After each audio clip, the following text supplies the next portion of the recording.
Bom, boa tarde a todos. Esse seminário nos revigora, né?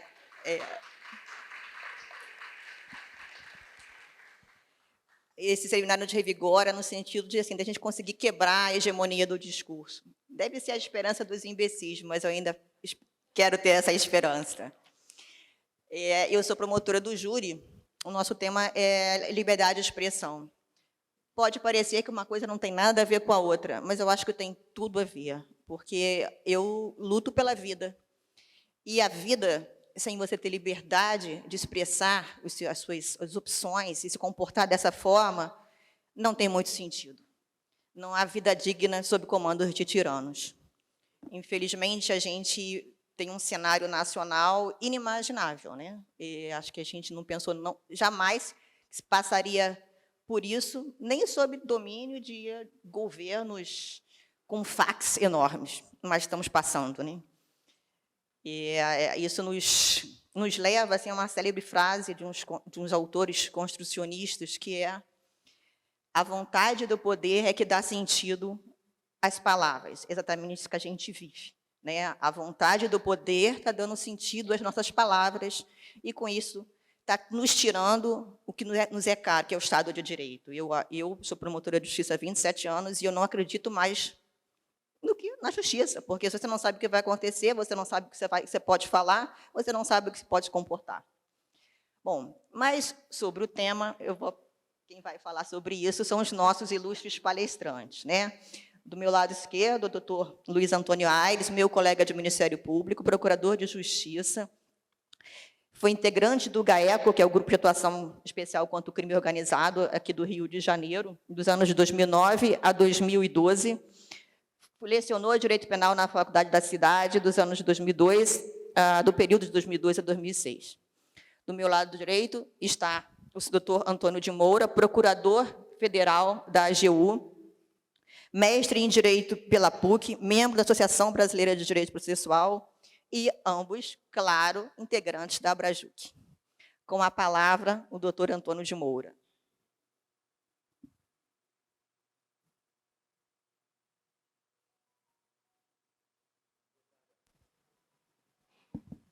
Boa tarde a todos. Todo mundo falou todos, e eu gostei de falar todos. Isso caiu muito bem. Boa tarde à doutora Carmen, a quem cumprimento. Boa tarde ao doutor Luiz Antônio. Gostaria de cumprimentar também o presidente João Daniel por capitanear essa ideia tão fundamental que é a Abrajuc, uma ideia que tem congregado pessoas de norte a sul do Brasil, pessoas do Rio de Janeiro, até pessoas de uma cidade pequena, sou da Pedra, com esse sotaque bem carioca. E essa congregação tem unido, tem sido fundamental. Nós encontramos aqui juristas anônimos com os quais nós dialogamos no WhatsApp, e podemos encontrar aqui juristas que nós conhecemos muito de Twitter, de opiniões em jornais, doutor Marcelo Rocha, que, por exemplo, a gente conhece muito de debates e de tudo mais. Parabenizar aos organizadores do evento, a João, a diretoria da Abrajuc, a doutora Carmen, a doutora Andréa e a doutora Somaine, por essa iniciativa tão fantástica. O meu tema é liberdade de expressão, e eu e o doutor Luiz Antônio, tomamos a liberdade de conversar antes para que não fôssemos repetitivos. Então, eu deixarei ao doutor Luiz Antônio o papel de falar mais da parte técnica, da parte jurídica, e permitam-me, portanto, fazer algumas divagações. O que eu vou falar aqui não tem sequer roteiro, e isso não é uma desconsideração com o auditório de forma alguma. É antes uma forma de trazer reflexões que tomara sejam pertinentes ao tema. A liberdade de expressão, portanto, do ponto de vista de decisões, será falada pelo doutor Luiz Antônio, que é um membro do Ministério Público, dotado de mais garantias. Eu não posso falar muita coisa, eu tenho medo de ser preso. Nós estamos vivendo tempos nebulosos, tempos que nunca vivemos, isso é curioso. As pessoas falam muito de autoritarismo, mas eu não acredito que nós tivemos autoritarismo nesse nível, tá? Onde as pessoas respondem e não se sabe nem para onde o processo foi parar.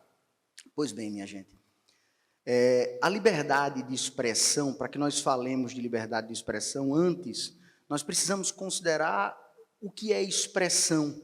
Se nós consideramos e falamos de liberdade de expressão, uma preocupação fundamental nossa deve ser o que vamos expressar. E nossos sentimentos, valores e gestos, eles são sempre externados por meio de palavras. Essas palavras e esses gestos nos fazem ter comunicação. É por isso que quando nós expressamos determinado pensamento, a gente faz, às vezes, com a linguagem corporal e isso passa uma mensagem. Quando não, nós escrevemos ou falamos e isso também passa uma mensagem. E se vocês repararem, permitam-me dizer, talvez minha palestra se divorcie um pouco do direito posto, técnico-jurídico, esses argumentos serão traçados, para falar do início da fundação do mundo. Eu tenho convicção plena, não tenho dúvida alguma de como o mundo foi criado. Tá? Eu sei que pode parecer absurdo para alguns, mas para mim foi Adão e Eva, Deus criou e foi daquela forma. E, portanto, o Deus do cristianismo, é bom notar, no texto de Gênesis, se nós formos ler os primeiros versículos do primeiro capítulo de Gênesis, Deus cuidou de fazer coisas e premissas fundamentais que nortearam a humanidade. A primeira coisa foi criar, depois foi dar um nome, em seguida Deus qualificou a coisa nomeada. Pode reparar que nós vamos ler que Deus criou os céus e a terra e chamou o firmamento e a isso deu o nome de céus e viu que era bom. Nomear e qualificar é parte essencial da expressão humana.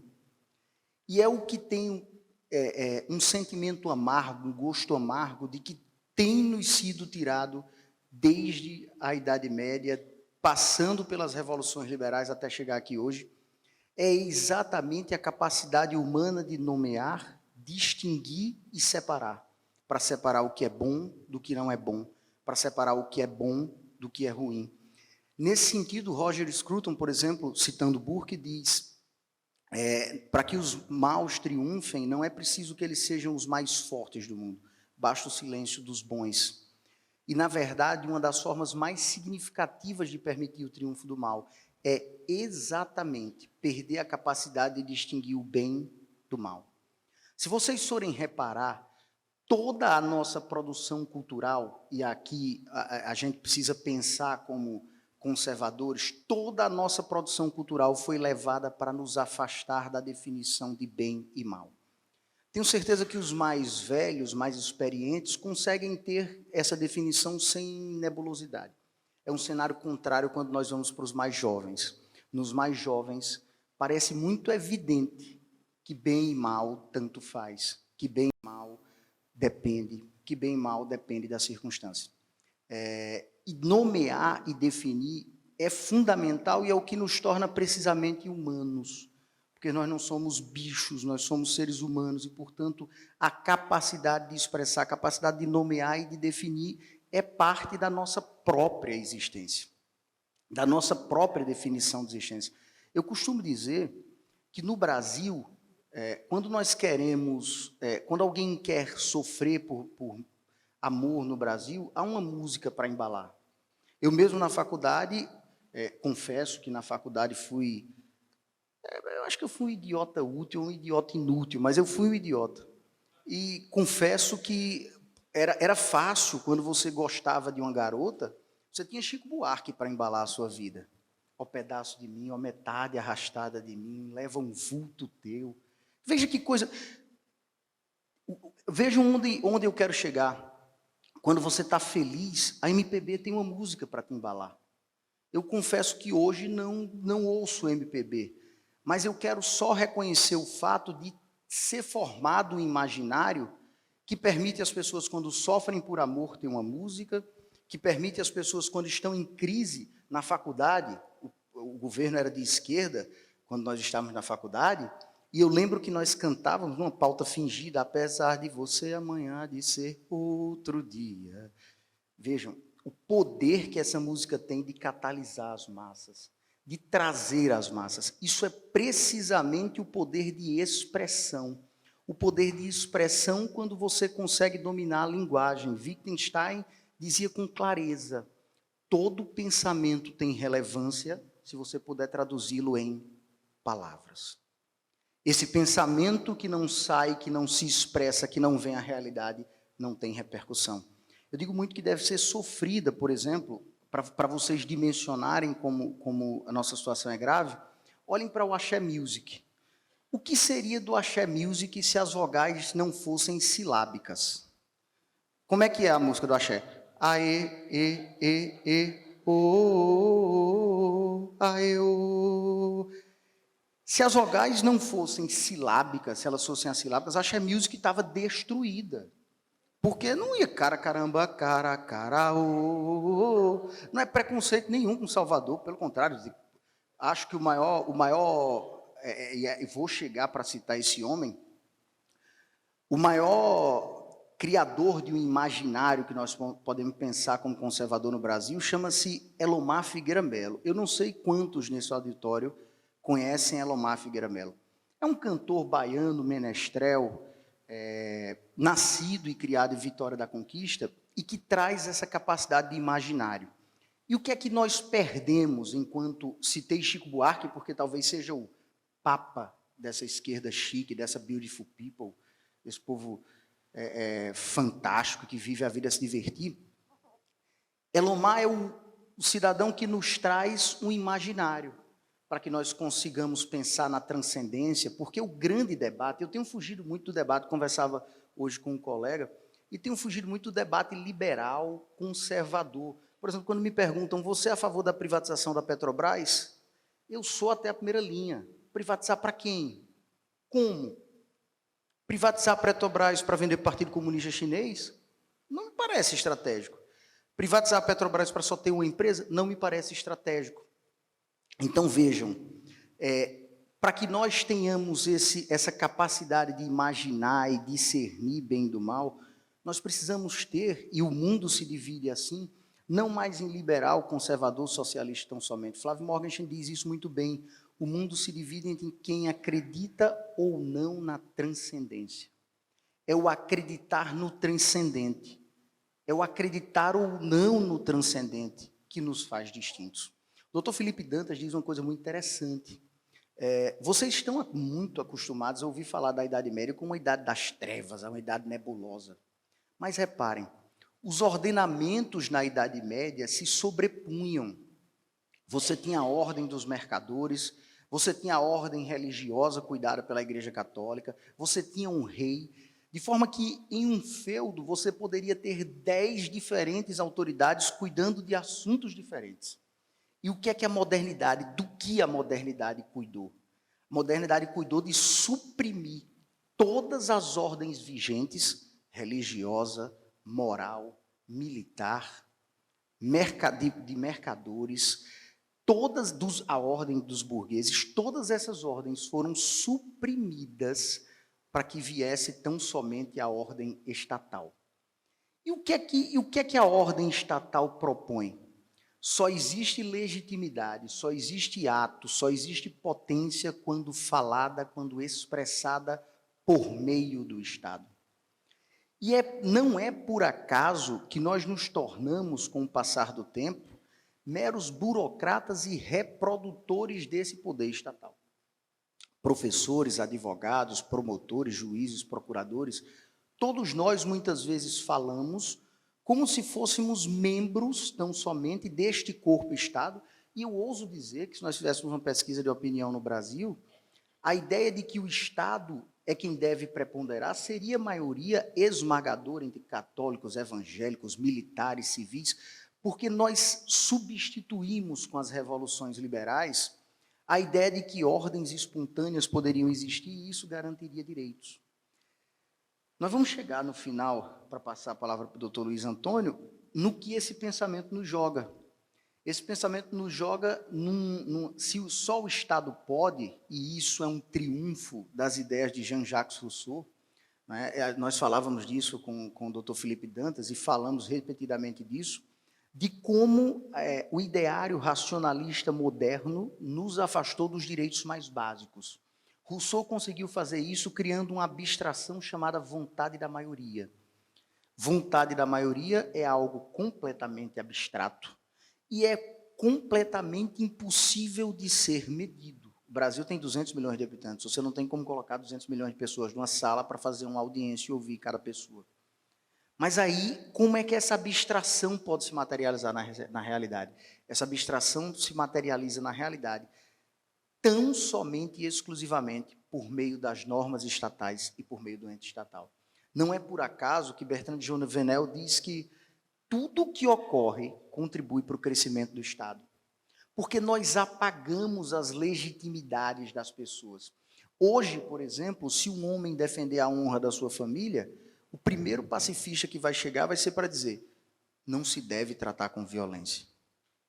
Não sei se vocês percebem que no imaginário das pessoas, isso virou um mantra de que a violência nunca é legítima. E ela pode ser legítima, sim. Se um bandido vem na sua casa, se um bandido invade a sua casa, você para defender a sua família, você não pode defendê-lo com rosas e com flores. Se você fizer isso, é um doido, um imbecil. Pastor Augusto Nicodemos disse numa palestra: pastor, o que é que você acha de um cristão se poder se defender? Ele disse: eu acho que tinha que se defender com arma melhor.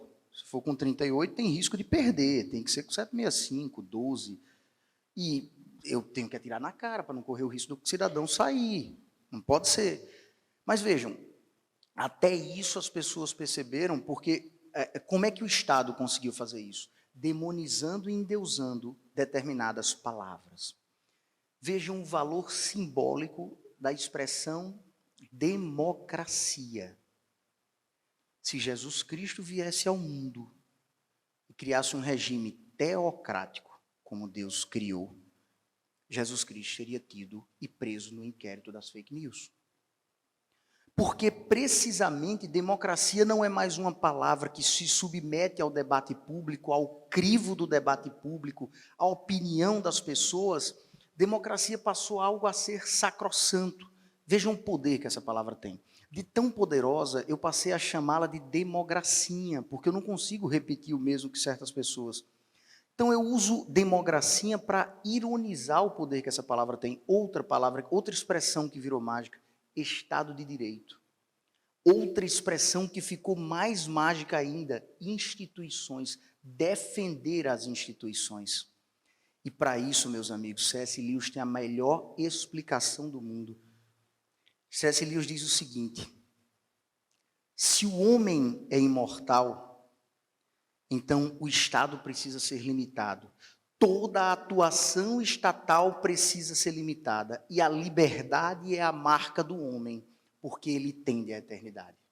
Entretanto, se Deus não existe e o cristianismo não é verdadeiro, nossa vida tem que se voltar para preservar o Estado, porque ele é o único que vai ficar.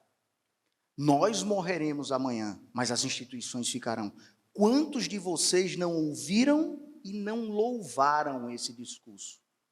Ora, seja a presidência da República, seja o Supremo, seja o STJ, seja a Defensoria Pública, seja o Ministério Público, as instituições, se o indivíduo é o centro, elas existem precisamente para servir aos homens. Elas não trazem em si um valor carregado de poder, como se instituição fosse algo necessariamente bom. Porque se assim o for, aliás, esse é o discurso que legitima a atuação do Partido Comunista Chinês. Para vocês dimensionarem de como o uso dessas palavras tem relevância histórica, como é o nome do partido que comandou a Revolução Russa? Partido Bolchevique, que ganhou uma votação e dali em diante se intitulou de Partido da Maioria. Quando o Partido Bolchevique se intitula da maioria, ele toma conta do discurso e passa a incorporar aquilo que Rousseau tratava como vontade da maioria. E o que nós estamos vivendo quando vemos múltiplas pessoas falando em tirania, em domínio sobre os indivíduos, é precisamente isso. É um crescimento da ordem estatal que supera a desordem proveitosa da Idade Média. Eu costumo chamar de desordem proveitosa, porque você tinha tantas ordens jurídicas concorrendo, como diz o Dr. Felipe Dantas, tantas ordens jurídicas concorrendo, que você garantia que jamais uma ordem poderia se sobrepor a outra de forma tirânica. Mas a Revolução Francesa unifica essas ordens. E ela unifica, vejam que coisa poderosa, esse pessoal tem poder. Esse pessoal olha para alguém, e quando ele chama alguém de extremista, você está morto. E Felipe Neto, ou Nelipe Feto, vira um gênio. A autoridade de Felipe Neto não foi conquistada. A autoridade de Felipe Neto é precisamente porque foram corrompidos os valores que nos faziam definir com precisão o bom do ruim. E isso resulta, por último, na perda, na completa perda de capacidade de nos expressarmos. 1984 deve ter sido um livro lido por todos aqui, certamente lido por todos aqui. Lembrem da angústia do personagem Winston, de George Orwell.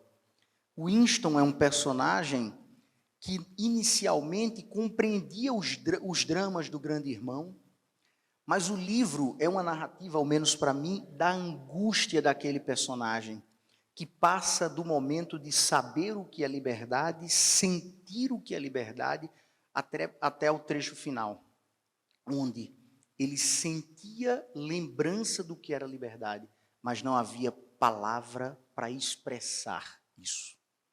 Pouco importam, portanto, os nossos sentimentos, se eles não forem passíveis de expressão por palavras que possam ser compreendidas pelo auditório.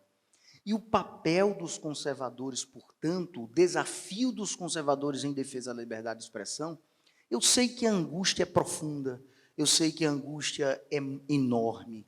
Isso atinge juízes, promotores, cidadãos, assistentes sociais, psicólogos, músicos. Eu estou na Pedra. Pedra é minha cidade no interior de Pernambuco, tem 21 mil habitantes. 21 mil habitantes. Estou conversando com os matutos lá. Aí o matuto quer soltar uma brincadeira com o outro. Eita, rapaz, com essa roupinha tu é meio estranha. E o matuto tem medo, porque ele diz, se hoje se falar hoje é preso. O nome disso é poder.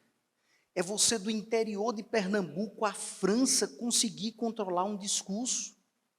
Então, o maior desafio para as pessoas que não cantam essa toada da grande mídia, essa toada de autoritários, é precisamente devolver ao brasileiro o imaginário que lhe falta.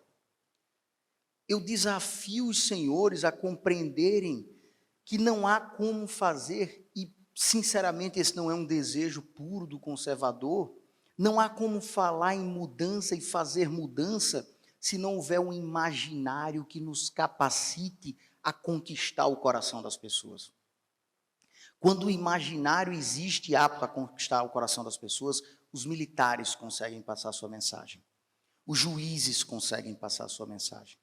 Mas para nós termos imaginário capaz de transmitir mensagem, precisamente nós precisamos resgatar o valor das palavras.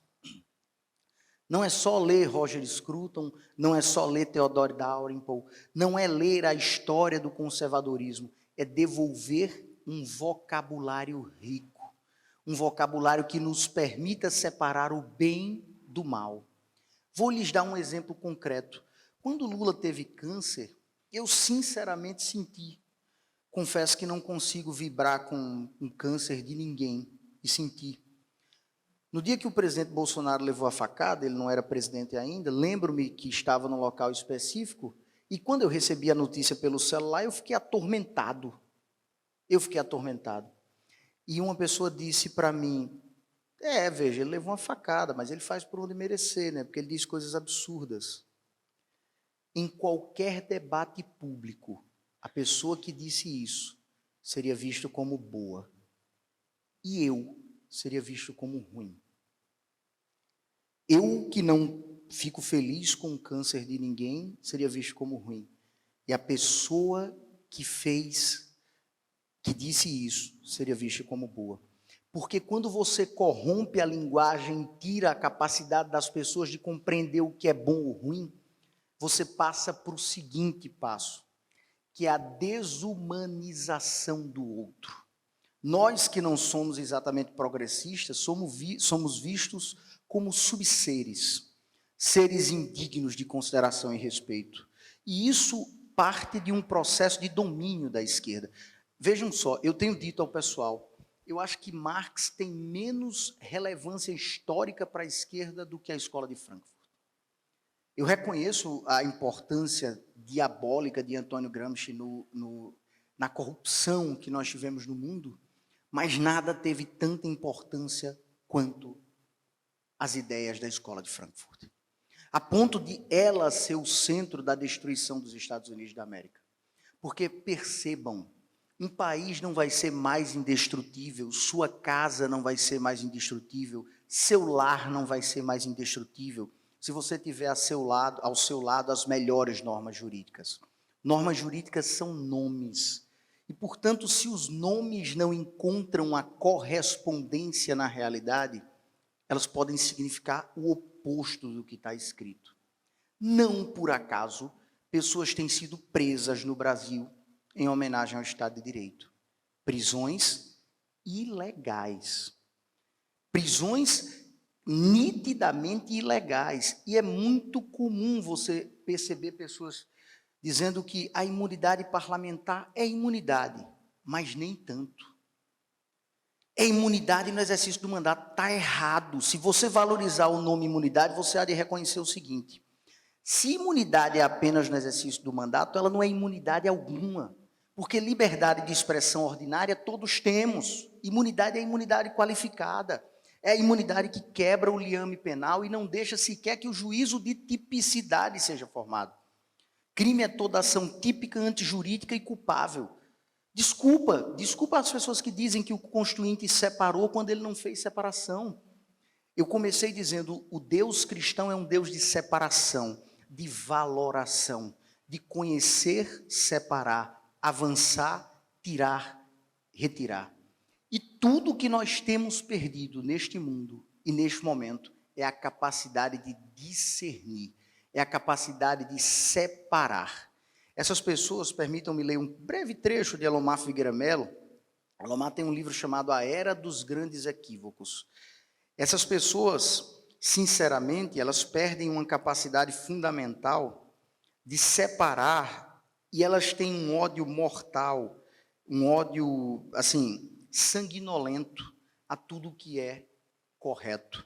Elomar diz o seguinte: simplesmente ódio e inveja.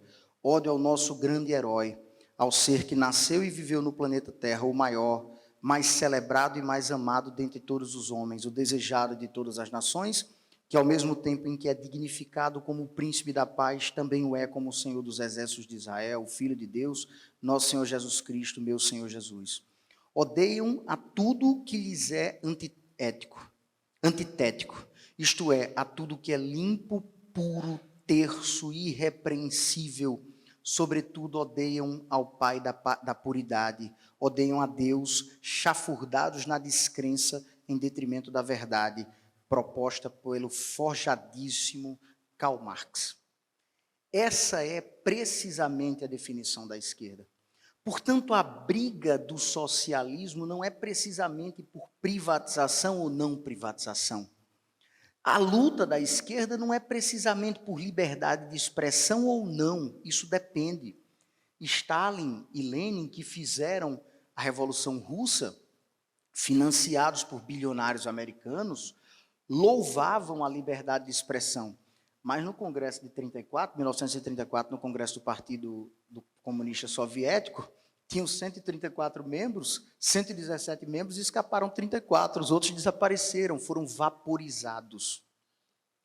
Foram vaporizados. E percebam, a única forma que nós temos, em verdade, se alguém fala em lutar contra a esquerda, é assumirmos de forma verdadeira nos nossos corações a defesa do que Elomar nos diz aqui, do que é puro, terço e irrepreensível. Portanto, é sabendo precisamente o que é bom, usando as palavras exatamente como elas são, olhando exatamente para o que ela é, que nós seremos, aí sim, livres para falar. A modernidade nos prometeu liberdade, igualdade e fraternidade. A gente estudava, André, essa história do constitucionalismo, e acredite, eu acreditei no meu professor. Na faculdade acreditei mais ou menos, mas cheguei a acreditar no meu professor ao falar de constitucionalismo social como se fosse uma evolução. Ou seja, quando você fala de segunda fase, é porque a primeira fase passou, então os direitos individuais todos precisariam ser compreendidos no bojo de um novo contexto social. O que essa modernidade nos legou não foi precisamente liberdade, igualdade e fraternidade. O que essa modernidade nos legou por meio de uma promessa de uma razão perfeita foi precisamente escravidão. E a forma última da escravidão sequer mais é jogar pessoas na prisão. A forma última de escravidão é que essas pessoas não consigam mais dizer o que sentem. Porque se elas sentem, elas não podem se expressar. E eu duvido aqui nesse auditório que não tenha uma pessoa, que não tenha limitado a voz, não para cometer crime, porque crime, nós falávamos disso, né, doutor Luiz Antônio? É óbvio que a liberdade de expressão é regra, é evidente que é regra. O Código Penal adotou na fala a intervenção mínima e isso é óbvio. Quando ele fala dos crimes de calúnia, injúria e difamação, é porque cometer crime falando é exceção no ordenamento jurídico brasileiro. Óbvia exceção. Falando, quase nunca você comete crime, a não ser quando você ataca objetivamente a honra, imputa fato falsamente cometido como crime. Mas a palavra é exceção. E ainda assim, todos nós já fomos tolhidos em algum momento das nossas vidas. Ainda assim, você foi escrever no Twitter uma palavra e eu tenho certeza que você já apagou porque você teve medo de um processo. De um processo ou cancelamento. O único cidadão que eu acho que nunca fez isso e morreu como morreu foi o professor Olavo de Carvalho. Porque a nossa história tem sido sem qualquer intenção criminosa, sem qualquer intento criminoso, ser responsabilizado por pensar. Então, essa força que se coloca contra nós não é propriamente uma força terrena, é também uma força espiritual. É uma força que quer pegar os nossos corações e dominar verdadeiramente os nossos sentimentos. E aí, para ter a clareza de expressão, nós precisamos voltar ao vocabulário, nós precisamos voltar ao imaginário, nós precisamos não estar preocupados imediata e necessariamente com a notícia divulgada em um site. A gente precisa voltar para a literatura. A gente precisa adquirir vocabulário. Nós precisamos adquirir capacidade de discernir e de separar, para que assim a gente possa se expressar. Em Admirável Mundo Novo, não sei se vocês lembram, no livro de Aldous Huxley, o homem que não se adequava ao Brave New World era tratado como selvagem. As crianças em Admirável Mundo Novo, nas provetas antes do nascimento, ouviam música clássica para que quando nascessem não tivessem o desejo de escutá-la. As crianças no Admirável Mundo Novo eram tocadas, inspiradas por flores para que quando nascessem não sentissem cheiro de rosas e isso pudesse lembrar uma vida sem sofrimento. Isso pudesse lembrar uma vida que poderia ser digna. Nós vivemos numa sociedade que, para nos retirar a expressão e retirar a capacidade do homem discernir o bem do mal, essa sociedade ensina diariamente as pessoas de que o sofrimento é uma derrota, de que o sofrimento é algo sujo e que sofre apenas as pessoas que não alcançaram a fortaleza. É o contrário. O sofrimento é parte da existência humana sobre a Terra e perceber essa capacidade de sofrimento é precisamente perceber a capacidade do homem se levantar diante das piores adversidades. Viktor Frankl, no livro Em Busca de Sentido, conta a história dele em um campo de concentração nazista e de como a profundidade dos sentimentos pode nos preservar. E percebam, no campo de concentração nazista, o que ele retirou de lá foi a capacidade de discernir, de separar, e para nos contar a história, ele escreveu um livro. Porque as palavras que nós proferimos aqui, elas vão voar. Algumas vocês vão gostar mais, outras menos, mas uma coisa é certa, elas necessariamente vão passar.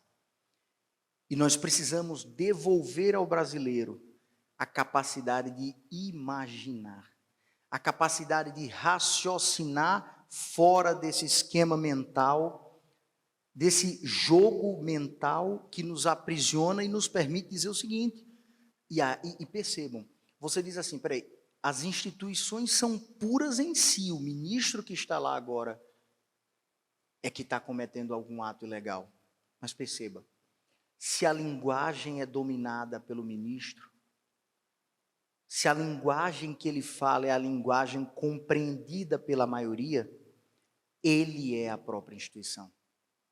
Eis o que é, eis o poder de você dominar a capacidade. Você sequer precisa censurar. Esse pessoal está perdendo tempo nos censurando, porque nós estamos perdendo a capacidade de dizer as palavras corretas. Não existem mais palavras para definir tudo isso, porque todo mundo aqui, de qualquer instituição, aprendeu e foi ensinado, dirigido, de que a palavra, nós precisamos preservar instituições porque elas se sobrepõem às pessoas. Pois eu quero lhes dizer o seguinte, na linha do que disse C.S. Lewis, se o homem entende a eternidade, é o ser humano, é a sua família, é a sua liberdade que precisa ser protegida. É a individualidade indissociável, é a alma que se vocaciona para a eternidade, é o ser que não termina, é o homem que tem a promessa de continuar depois daqui, que se sobrepõe a um prédio, que se sobrepõe a um nome. Um prédio e um nome certamente passarão, mas os seres humanos que se destinam à eternidade certamente ficarão. E esse é, portanto, o nosso único fundamento evidente de direitos. Eu estaria pronto, o tempo está terminando, vamos caminhando para o final, para discutir a origem dos direitos. É nos ensinado nas faculdades que isso foi fruto da carta do rei João Sem Terra, que isso foi fruto de uma evolução de um constitucionalismo, mas eu ouso dizer a vocês que tudo isso que nós estudamos como evolução não é mais do que institucionalizar para nos diminuir. Por isso que nós seremos tão mais fortes, tão mais livres, quanto os nossos direitos tiverem fundamento na única coisa intransponível e na única coisa que ainda não foi censurada neste país, a alma de um homem livre. Termino, portanto, pedindo perdão se não falei tanto de direito, mas a mensagem que eu queria deixar, doutora Carmen, do fundo do coração é: criem, imaginem, não se tranquem, escrevam, peguem as suas melhores ideias e coloquem num livro, documentem, guardem, porque vocês e as suas ideias destinam-se à eternidade. E todo autoritarismo, por mais que pareça poderoso e invencível, inevitavelmente vai para lá do lixo. Você, ser humano, você que sabe que há transcendência, destina-se ao infinito. As pessoas que agem com autoritarismo destinam-se inarredavelmente a passar. Por isso, usem a palavra, usem a liberdade, usem a expressão para dizer, para documentar, para mostrar de que vale a pena ser livre, que o fundamento dessa liberdade não reside numa carta da ONU ou num tratado da OMS. O fundamento último da nossa liberdade reside no fato de termos sido criados por Deus. Muito obrigado a todos.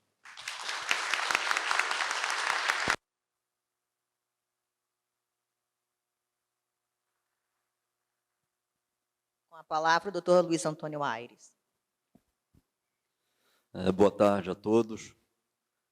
Eu queria agradecer primeiro ao Clube Militar por gentilmente ceder esse espaço para que nós possamos fazer esse debate que me parece tão importante nesse momento pelo qual estamos atravessando. Agradecer a Abrajuc, na pessoa do presidente João Daniel e toda a sua diretoria, pelo gentil convite que me foi endereçado de participar dessa mesa. Uma mesa que muito me honra poder estar aqui ao lado da doutora Carmen Elisa, uma profissional que eu acompanho já há muitos anos, desde que eu entrei no Ministério Público. Nós somos mais ou menos da mesma época e por quem eu tenho uma grande admiração por todo o seu trabalho e sua coragem. E é uma grande honra conhecer o doutor Antônio de Moura, que nessa oportunidade nós tivemos a chance de conversar e hoje é uma grande satisfação conhecê-lo pessoalmente e aprender bastante com o que foi dito. Antes de começar, eu só queria acrescentar um título que a doutora Carmen Elisa falou aqui em relação a mim, é que eu ganhei um título recentemente que até muito me honrou. Uma alta autoridade judiciária, uma suprema autoridade judiciária, mesmo sem querer, me chamou de um imbecil a quem a internet deu voz. Então eu incorporei esse título agora ao meu currículo, porque, vindo de quem veio, eu me senti muito feliz. Se tivesse vindo de uma pessoa por quem eu tivesse uma grande admiração, eu ficaria muito triste, mas vindo de quem veio, eu fiquei muito feliz. Então, agora, além de tudo, ou principalmente, eu sou um idiota que a internet deu voz, e eu vou usar isso sempre que for possível. Eu prefiro ser um idiota com liberdade para pensar, do que um iluminado que se encontra como um prisioneiro da sua própria soberba, arrogância e ignorância. Eu prefiro ser esse idiota e vou continuar sendo com muita honra. Bom, a gente vai tratar aqui... Eu fiz aqui um roteiro, mais ou menos, porque eu tenho déficit de atenção, então eu não consigo ficar falando sem me perder. Então eu fiz um roteiro rapidinho de algumas questões meio práticas que me parece que estão afligindo a todos nós. Muitas pessoas já falaram, e certamente muito melhor do que eu vou falar aqui, mas eu acho que sempre vale a pena, porque é um assunto que está tão... Está tão em voga e é tão preocupante a todos nós que defendemos a liberdade. Esse ambiente de mordaça realmente que nós vivemos, que nós nunca tivemos um exemplo semelhante, isso incomoda profundamente, as pessoas sendo censuradas, as pessoas sendo presas pelo que falam. Não deixa de ser engraçado, né? Porque há 10 anos eu ouvia que a prisão não recupera ninguém. A prisão é uma universidade do crime. Porque nós precisamos desencarcerar as pessoas, porque as pessoas, coitadas, não tiveram acesso. Isso de criminosos, falando de criminosos. E hoje as pessoas querem que, simplesmente porque alguém falou alguma coisa que não agradou a alguns poderosos do momento, vá presa. Eu não consigo entender muito bem, eu não consigo me situar nesse mundo que nós vivemos hoje, em que criminosos de verdade, alguns defendem que devam ser libertados, e aqueles que simplesmente exprimem opinião devem ser encarcerados. É uma dicotomia que realmente me parece muito confusa. A liberdade de expressão me parece ser um dos principais pilares, se não o principal pilar de uma democracia. Existem vários conceitos de democracia, ou algumas frases que tentam indicar o que seria um regime democrático, o governo do povo, pelo povo, para o povo, a possibilidade de votar e ser votado, votar nos seus representantes. O governo da maioria respeitando os direitos das minorias, mas eu acho que, acima disso tudo, a liberdade de expressão, a liberdade de se manifestar, ela é o cerne da ideia do conceito da democracia. Sem a liberdade de expressão, uma democracia ela não subsiste com o direito de votar e de ser votado, porque nós estamos votando em alguém que não teve o direito de falar, de se expressar. Então não há escolha.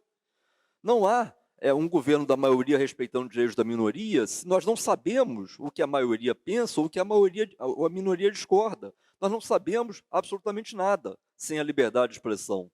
Não é um governo do povo, pelo povo, para o povo, se as pessoas não podem se expressar, porque ninguém vai saber o que o povo está pensando. Então, me parece que a liberdade de expressão é um dos principais valores. O nosso presidente falou que a liberdade é mais importante do que a vida, e é verdade, porque sem a expressão nós somos reduzidos a absolutamente nada, apenas uma massa de manobra. E isso me parece muito, muito preocupante nesse momento que nós estamos vivendo, e é algo contra o qual nós precisamos lutar com todas as forças. Quem impede a liberdade de expressão? Regimes totalitários. Regimes totalitários que nós vemos ainda hoje no mundo, como regimes comunistas, que hoje têm vergonha de se dizerem regimes comunistas. Não, eu sou um socialista, não, eu sou do centro-direita, não, porque eu sou da social-democracia, porque, não, eu sou um progressista. Assuma o que você é, tenha coragem, pelo menos hombridade nesse momento. Você é um comunista que defende um sistema em que a liberdade de expressão não vale absolutamente nada, em que o Estado comanda a sua vida. Tenha pelo menos essa hombridade, aqueles que defendem essa ideologia, tenha pelo menos a hombridade de admitir isso, para que nós possamos conversar, partir para uma conversa mais ou menos civilizada, se é que isso é possível. Apenas regimes ditatoriais não aceitam a liberdade de expressão. E a liberdade de expressão é um conceito muito amplo, né? Ela tem várias facetas. O cinema é uma forma de expressar ideias, o teatro, a música, as artes plásticas. Mas eu vou tentar fazer um compêndio basicamente em cima da liberdade de expressão no sentido da fala e da escrita. Expressar pensamentos através do que se fala e do que se escreve. Porque se formos abordar todos os aspectos da liberdade de expressão, ficaremos aqui dias conversando, todos nós temos as nossas ideias, e me parece que o que mais nos aflige hoje é essa mordaça que nós estamos vivendo. O que seria, em linhas gerais, um conceito mais ou menos conhecido de todos nós, o que seria a liberdade de expressão? Liberdade de expressão é a possibilidade de se expressar qualquer ideia através de palavras, de escritos, seja onde for, seja num botequim, seja numa praça pública, seja numa rede social, seja na internet. Isso é mais ou menos um conceito aceito por todos nós, a liberdade de expressão, a liberdade de falar sobre aquilo que nós estamos pensando.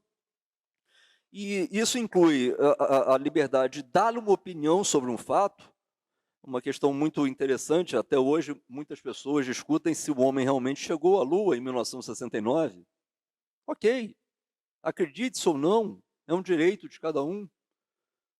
A pessoa tem o direito de ter dúvidas em relação a isso.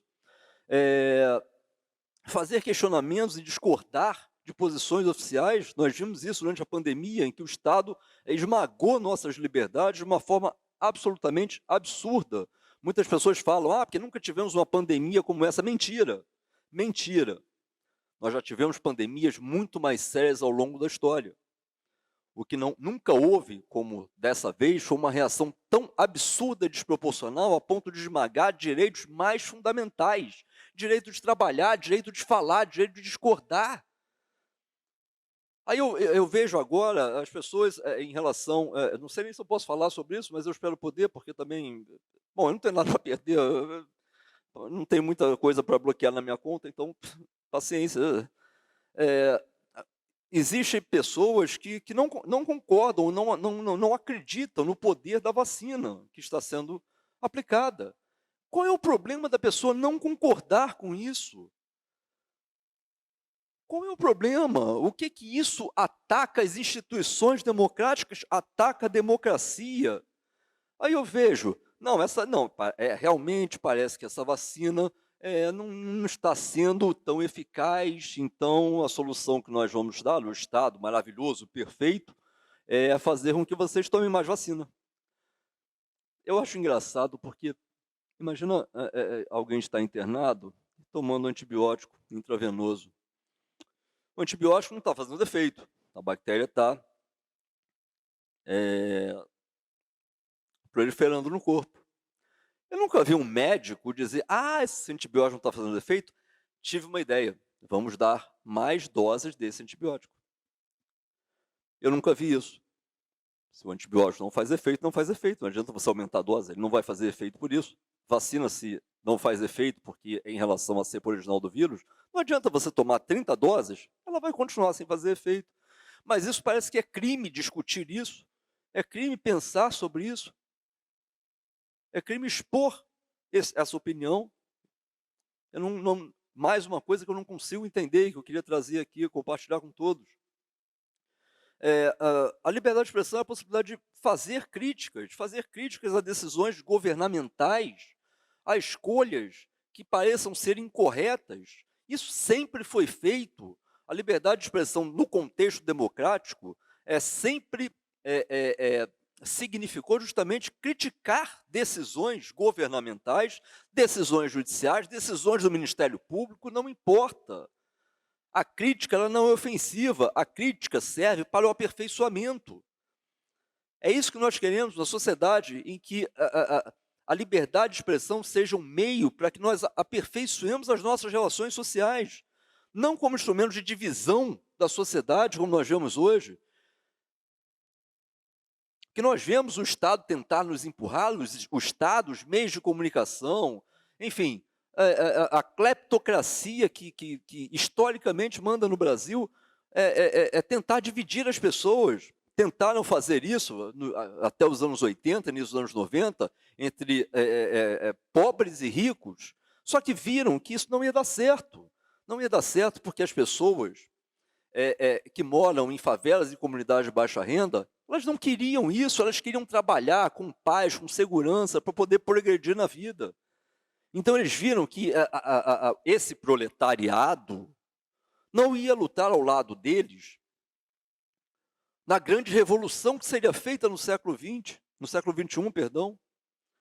E aí tiveram que criar outras pautas para dividir as pessoas, dividir de todas as formas possíveis, em relação a questões de racismo, em relação a questões de sexualidade, de homem e mulher. É isso que o Estado está conseguindo. E nós não podemos fazer críticas a essas opções que estão sendo tomadas. Estão sendo tomadas ao arrepio da vontade da grande maioria. A grande maioria não quer isso. E ficou muito claro que a grande maioria rejeita essas pautas quando, em 2018, o presidente Jair Bolsonaro foi eleito.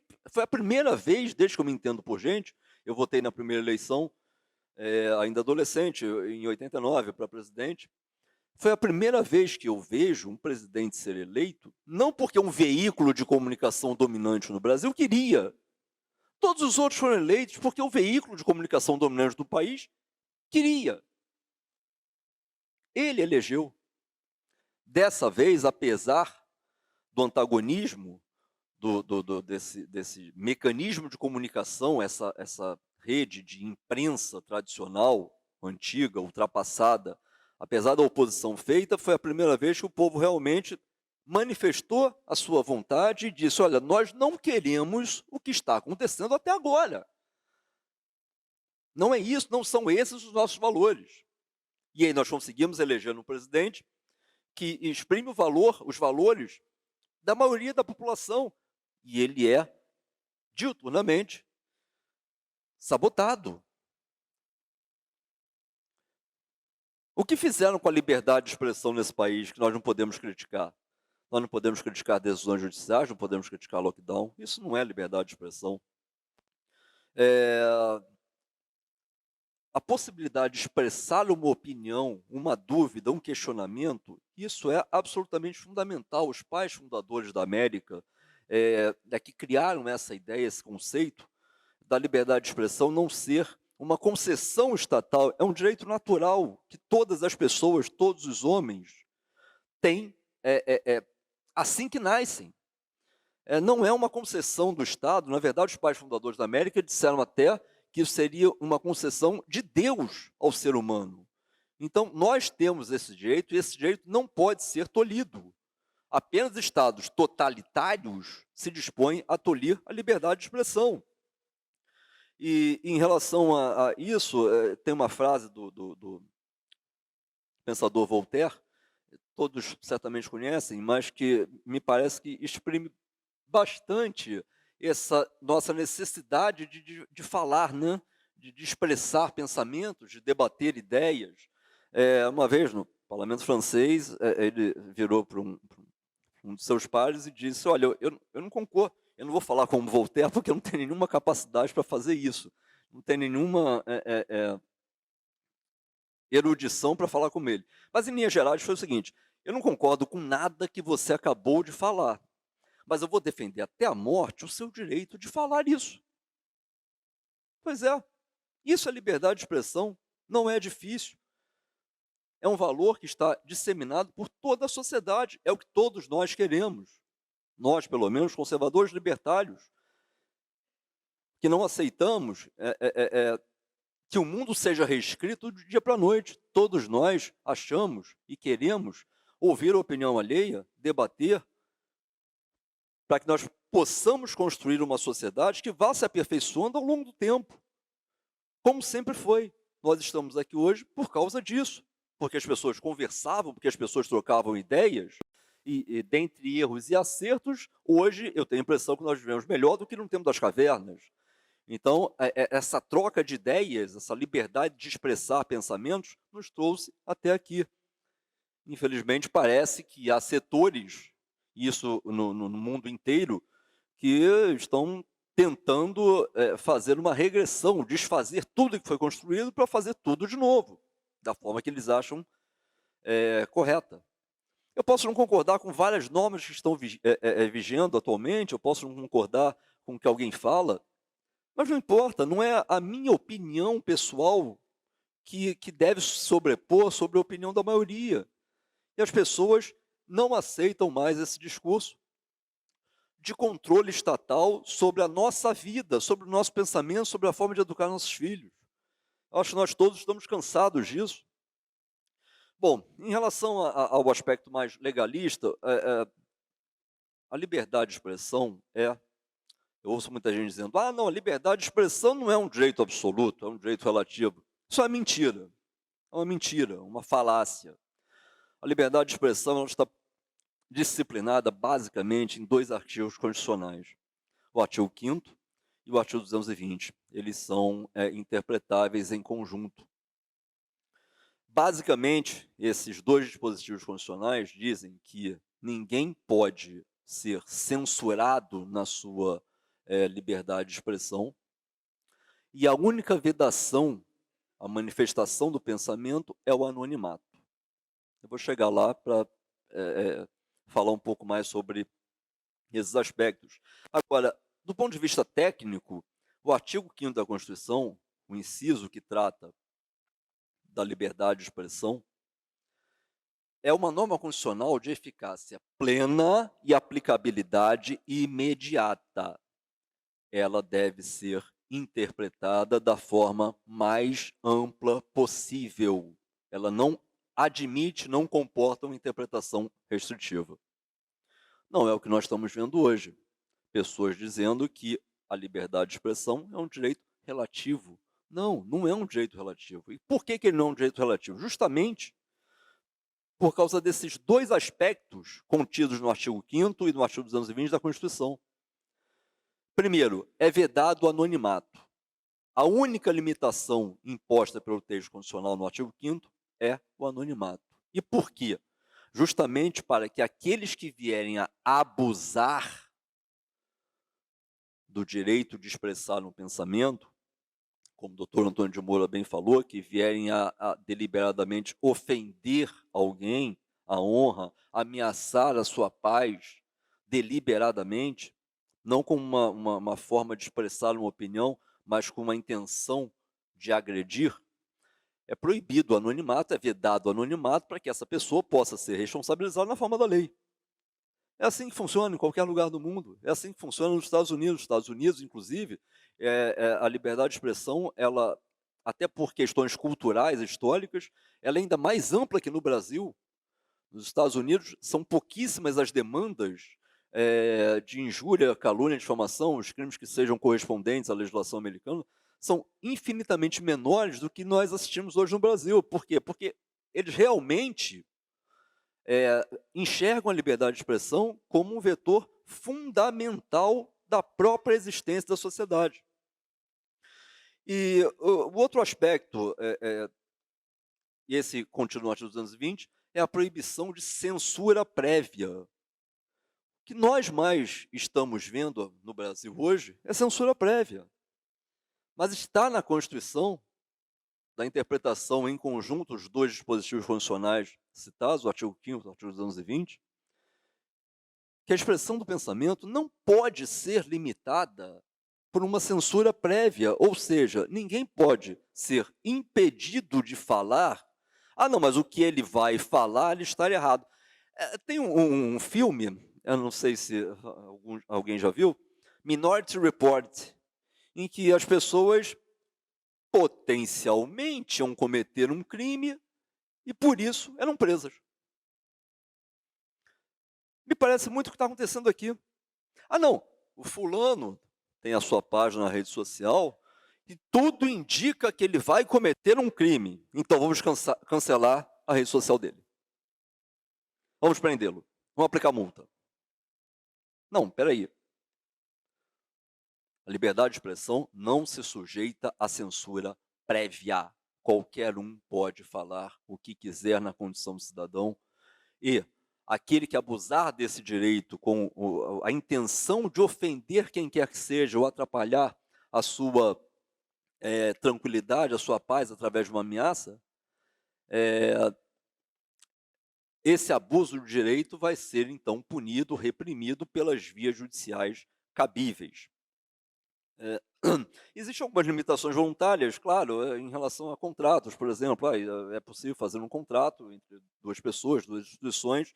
Não, olha, nós não vamos debater esse tema, não é um tema pertinente ao nosso interesse comercial, contratual, que seja. Existem algumas limitações de ordem funcional, de trabalho.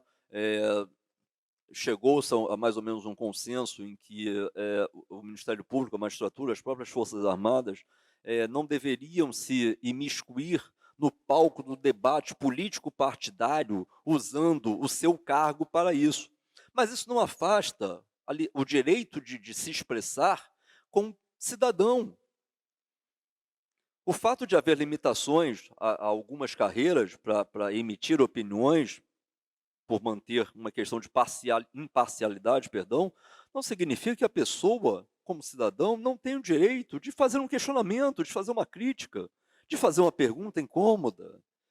Isso não tem nada a ver com a questão, não tem nada a ver com um cerceamento. Não, essas pessoas devem ter a sua liberdade cerceada. Não se trata disso. É claro, quando eu entrei no Ministério Público há 27 anos, eu sou torcedor do Vasco aqui no Rio de Janeiro, e antes disso eu ia para a torcida Força Jovem no Maracanã. Eu não fazia parte da Força Jovem, mas eu ficava lá ao lado, em pé, pulando e tal. Bom, quando eu entrei para o Ministério Público, eu resolvi, por conta própria, que eu não faria mais isso.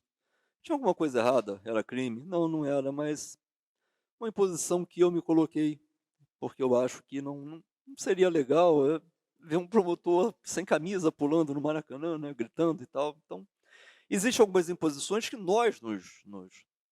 algumas limitações que nós nos impomos naturalmente.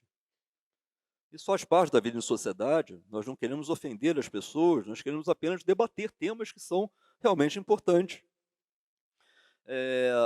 Aí alguém fala, mas outra coisa. Não é um direito absoluto. É um direito absoluto.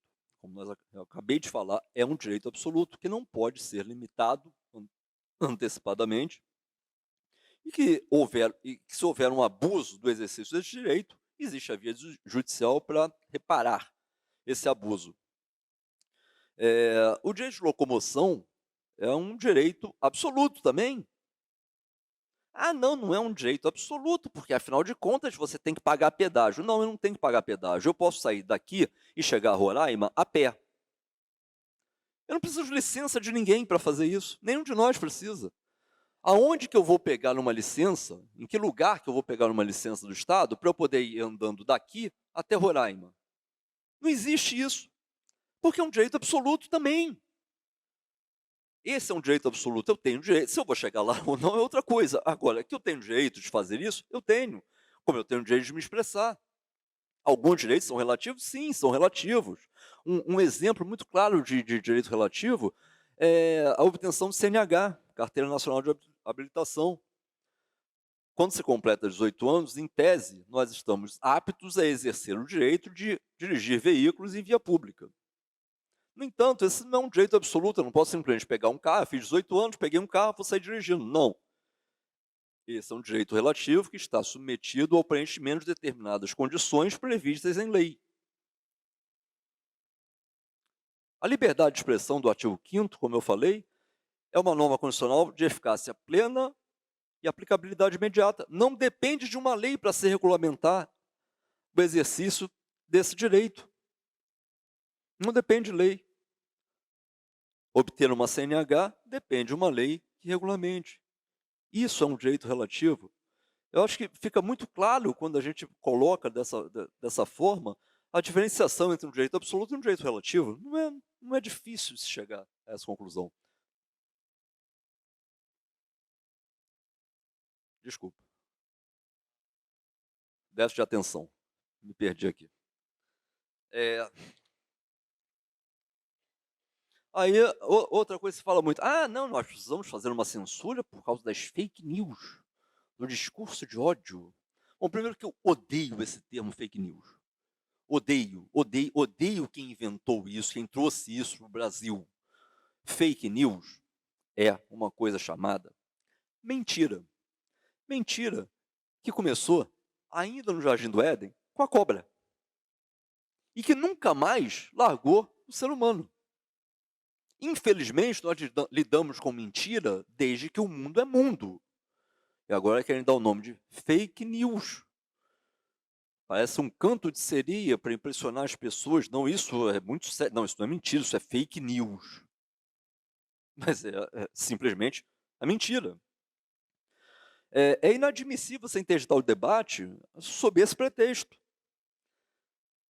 Não, vamos limitar esse direito porque, afinal de contas, é melhor para a democracia. Não, nada é melhor para a democracia do que circular ideias.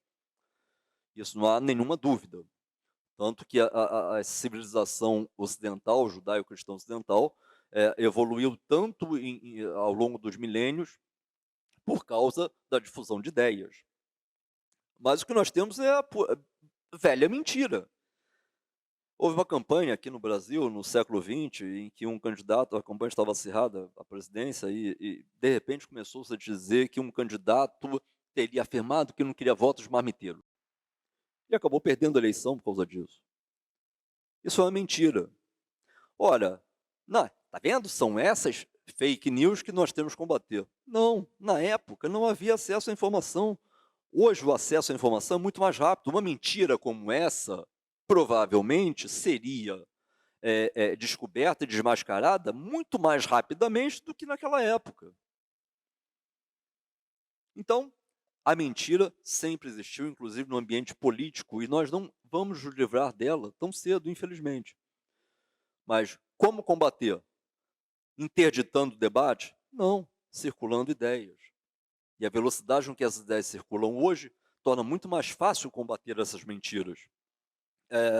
Eu tive aula na faculdade com o professor Luiz Roberto Barroso, ele que é hoje ministro supremo, e ele era um brilhante constitucionalista mesmo.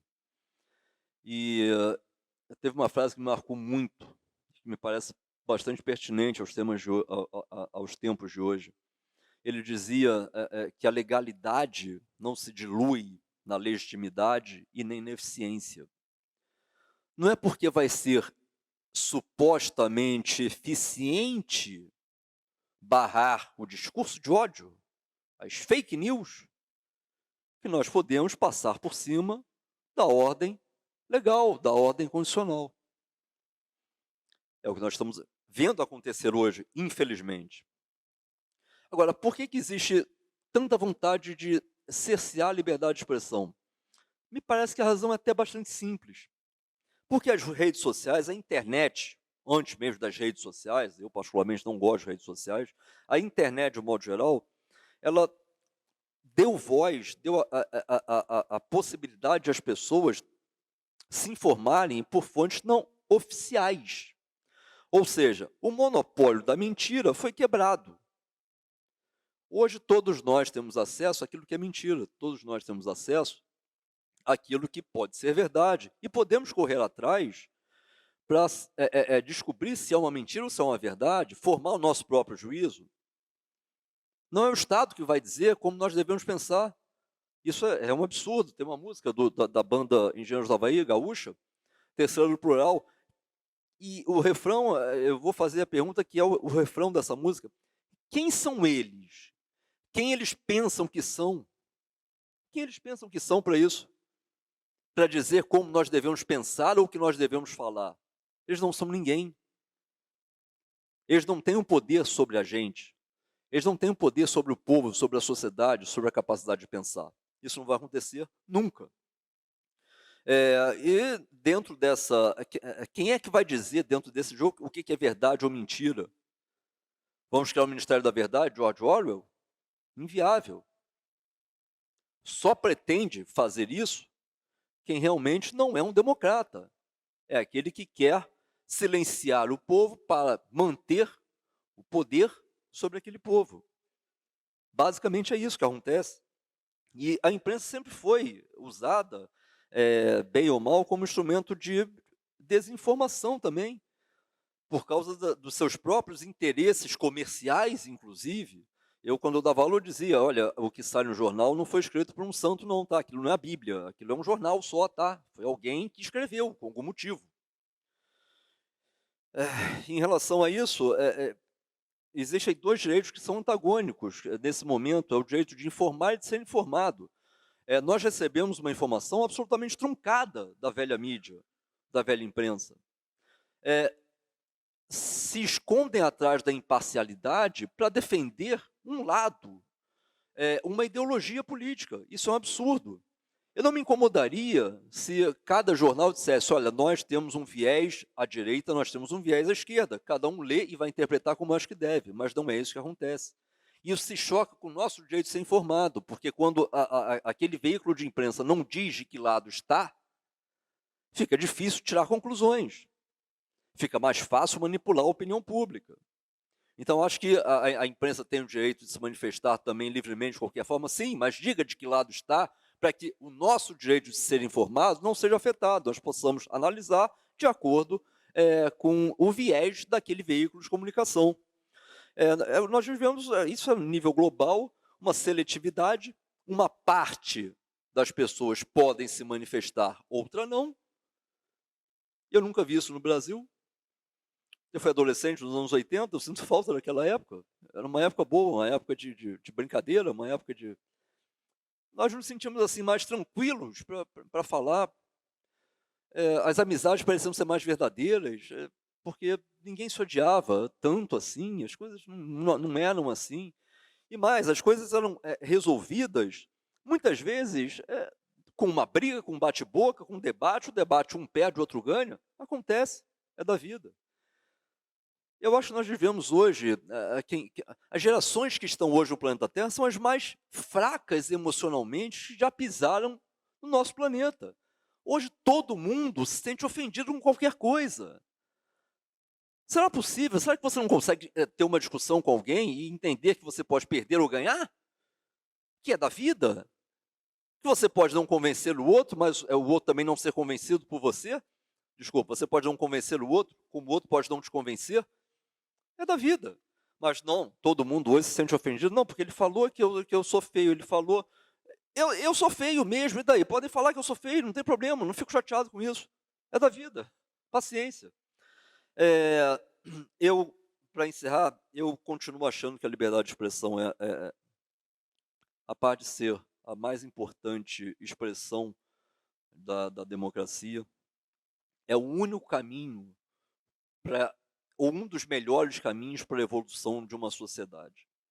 A troca de ideias, a tese, a antítese, chegando-se a uma síntese, é o que faz com que nós possamos evoluir culturalmente, inclusive tecnologicamente, porque quando há interdição de debate, como nós vimos agora, inclusive em termos científicos.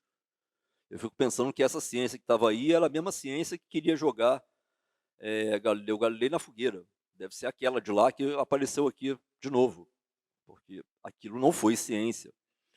Eu acho que nós devemos não nos render, não permitir que a distopia 1984 se manifeste aqui no Brasil, nem no mundo. Acho que cabe a cada um de nós que acreditamos na liberdade de expressão, em direitos absolutos e fundamentais, lutar por esses direitos. Benjamin Franklin, uma frase atribuída a ele, dizia que aquele que abre mão de liberdade por alguma segurança não merece nenhuma coisa nem outra. Eu concordo com ele. E eu, pessoalmente, eu prefiro lutar até onde for possível, até onde tiver força, e morrer de uma forma honrosa, do que me limitar a sobreviver acocorado como um covarde. Eu acho que essa é a luta de todos nós. Muito obrigado a todos pela atenção.